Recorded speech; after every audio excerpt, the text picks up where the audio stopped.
Hello दोस्तों। हमारी early middle age यानी हमारी ज़िंदगी के लगभग 35 से 45 के बीच का टाइम, आज इसके बारे में डिस्कस करेंगे।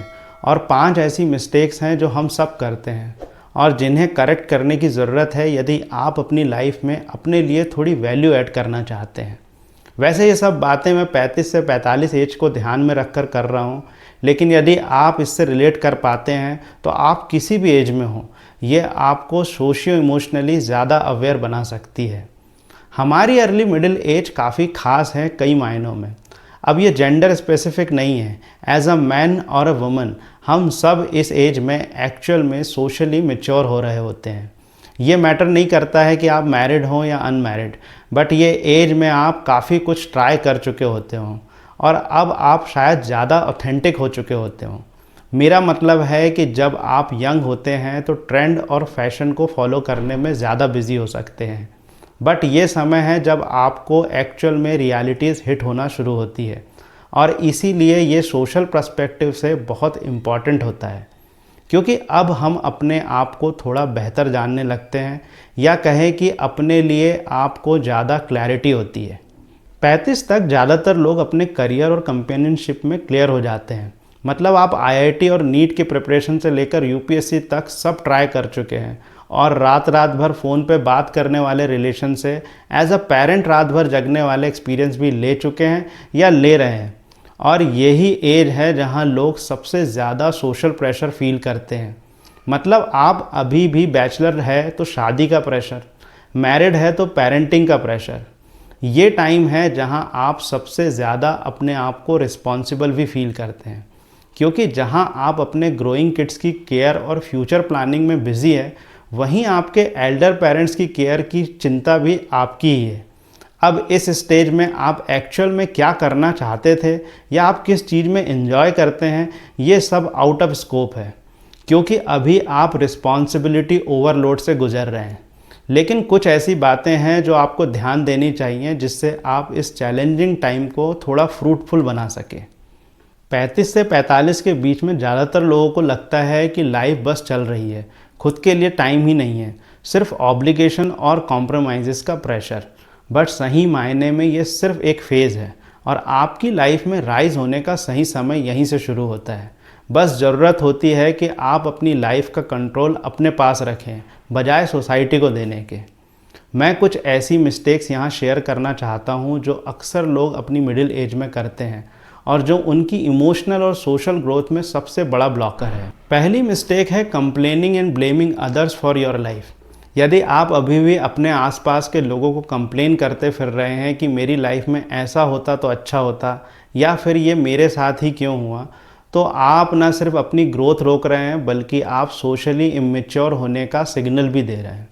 और कई लोग जब सबको ब्लेम कर लेते हैं तो अपनी लाइफ में वो फिर अपनी किस्मत को भी दोष देने लगते हैं।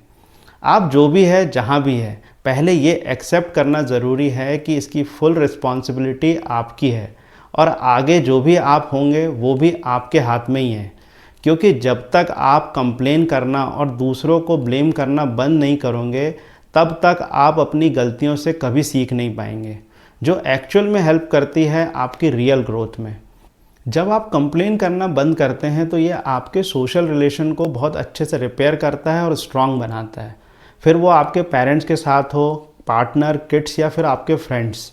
दूसरी मिस्टेक है trying to keep everyone happy. Middle age लोगों की सबसे बड़ी प्रॉब्लम है कि क्या कहेंगे लोग, और वो अपने आसपास के सब लोगों को खुश करने में बिजी रहते हैं। मैं मान सकता हूँ कि इस बात को पूरी तरह इग्नोर करना मुश्किल होता है, लेकिन आपको सब लोगों को खुश रखने और सबकी गुड बुक में आने की कोशिश नहीं करनी चाहिए। आपको हर किसी की शादी या फंक्शन अटेंड करने की ज़रूरत नहीं है। हर टाइम सबके लिए अवेलेबल होना भी ज़रूरी नहीं है, क्योंकि आप जितना ज़्यादा लोगों को हाँ बोलेंगे आप अपने लिए उतनी बार ना बोल रहे हैं। मतलब आपके पास लिमिटेड टाइम, एनर्जी और अटेंशन है। अब आपको इसे वाइजली यूज़ करना है, नहीं तो ये हर किसी को हाँ बोलने की आदत आपके लिए कुछ नहीं बचा पाएगी और आप ज़्यादा थके हुए और स्ट्रेस्ड फील करेंगे। आपको ऐसी बाउंड्री सेट करनी पड़ेगी जो आपको ब्रीदिंग स्पेस दे अपनी डेली लाइफ में, जहां आप अपने लिए थोड़ा वक्त निकालें। इट डज़ंट मैटर कि आप क्या करते हैं उसमें, लेकिन यदि आपको मन कर रहा है कि आपको एक दिन कुछ नहीं करना है और सिर्फ काउच पे बैठ के मूवी देखनी है, तो ये बिल्कुल नॉर्मल है। तीसरी बात है not having time for self. Middle age में लोग इतने सारे काम और रिस्पॉन्सिबिलिटी में उलझ जाते हैं कि उनको लगता है कि उनके बिना कुछ नहीं हो सकता। ऐसा मत सोचिए कि आपके बगैर कुछ काम नहीं चलेगा। यदि आप ध्यान देंगे तो आपको समझ आ जाएगा कि लोग आप पे इसलिए ज़्यादा डिपेंडेंट हो जाते हैं क्योंकि आप वो कुशन खुद उनको देते हैं ऐसा करने के लिए। फिर आपका अपने लिए कोई टाइम नहीं है। इसीलिए ये मिस्टेक्स मत कीजिए।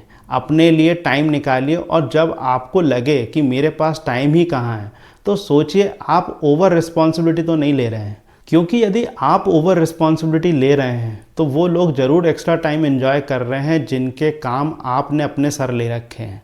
चौथी बात है इंडल्जिंग इन इशू और argument which doesn't matter to you. दुनिया में क्या हो रहा है इसके बारे में अवेयर रहने में कोई बुराई नहीं है, लेकिन उसको पकड़ के आर्ग्यूमेंट करने बैठ जाना और उसे अपने आप को इमोशनली अटैच करना, ये आपको बुरी तरह ड्रेन करता है। आपकी मिडिल एज में आप ऑलरेडी शॉर्ट ऑफ टाइम और एनर्जी होते हैं और मैं लोगों को देखता हूँ कि लोग लगे हैं रिलीजन, कल्चर और जनरेशन गैप के इशू पे। असल में आपको कुछ नहीं मिलने वाला है इन सब से, और यदि आप कुछ ज़्यादा ही इमोशनली लेते हैं इन सब को तो आप बहुत गहरे आर्ग्यूमेंट में फंस सकते हैं लोगों के साथ, जो आपको कई घंटों तक इमोशनली डिस्टर्ब और डिस्ट्रैक्टेड रख सकता है। यदि आप अपनी स्टोर्ड इमोशनल एनर्जी को सेव करना चाहते हैं तो आपको इन सब बातों को उतने ही कैजुअल और अटेंशन देनी है जितना आप 30 सेकंड की इंस्टाग्राम रील को देते हैं, क्योंकि इन सब का कोई सिग्निफिकेंट रोल नहीं है आपकी पर्सनल लाइफ में। पांचवी बात है not working on life skills. Middle age में लोग इस कदर बर्डन फील करते हैं जैसे उनसे ज़्यादा बिजी दुनिया में कोई नहीं है, और अपनी ग्रोथ के लिए काम करने से मतलब लोगों को सिर्फ अपने जॉब या करियर में आगे बढ़ना या ज़्यादा पैसे कमाना लगता है।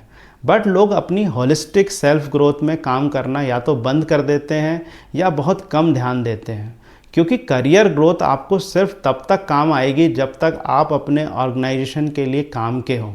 बट लाइफ स्किल्स आपको पूरी लाइफ मदद करेगी एक फुलफिलिंग लाइफ जीने के लिए। आप अच्छी बुक्स पढ़ सकते हैं, आप माइंडफुल प्रैक्टिस कर सकते हैं जैसे मेडिटेशन। आप उन एक्टिविटी में अपने आप को इन्वॉल्व कर सकते हैं जो आपको इमोशनली ज़्यादा स्ट्रांग और इंटेलिजेंट बनाएं। आई होप जब आप इन सब बातों के बारे में सोचेंगे तो आपको रियलाइज़ होगा कि हम हमारी लाइफ के किसी भी फेज़ में हों, हमारे लाइफ के छोटे बड़े चैलेंजेस हमें ही फेस करने हैं, और वो आप तब ही कर सकते हैं जब आप अपनी लाइफ का सोशियो इमोशनल कंट्रोल जितना हो सके उतना अपने हाथ में रखें। उम्मीद करता हूँ कि आपको आज के वीडियो में कुछ वैल्यूबल पर्सपेक्टिव मिला होगा।